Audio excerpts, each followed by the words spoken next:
Journey Narasimhaswamy ఆలయం అతి పురాతనమైనది, మహా అద్భుతమైనది. దీని వెనుక ఎంతో చరిత్ర ఉంది.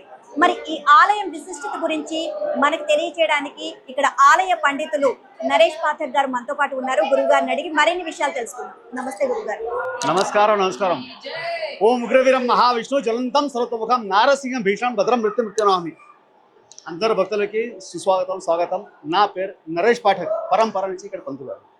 సో ఈ టెంపుల్ శ్రీ క్షేత్ర జర్నీనేశ్వర టెంపుల్ అంటారు. ఈ జర్నీనేశ్వర టెంపుల్ ఎందుకు అంటారంటే విష్ణుది 10వ అవతారం.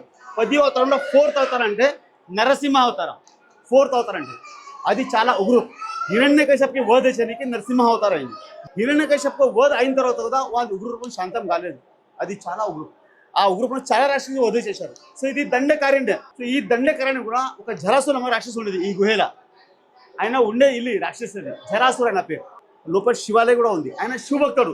రాక్షసు అంటే రాక్షసు అందరికీ చాలా కష్టం ఉంది, కానీ శివభక్తుడిని కొన్ని పుణ్యం ఉంది. సో నరసింహస్వామి ఏమన్నాడంటే ఇప్పుడు నీ అంతిమ సమయం వచ్చేసింది, ఏమైనా మంచి కోరిక ఉంటే వరేస్తా వరగాలి ఆ రాక్షసి ఏమంటే స్వామి నీ పేరు రావముంచే నా పేరు రావాలి, ఎప్పుడు దాకా మీ పేరు నడుస్తుంది అప్పుడు దాకా నా పేరు రావాలి రాక్షసుడు. సో రాక్షసు పేరు జరాసు.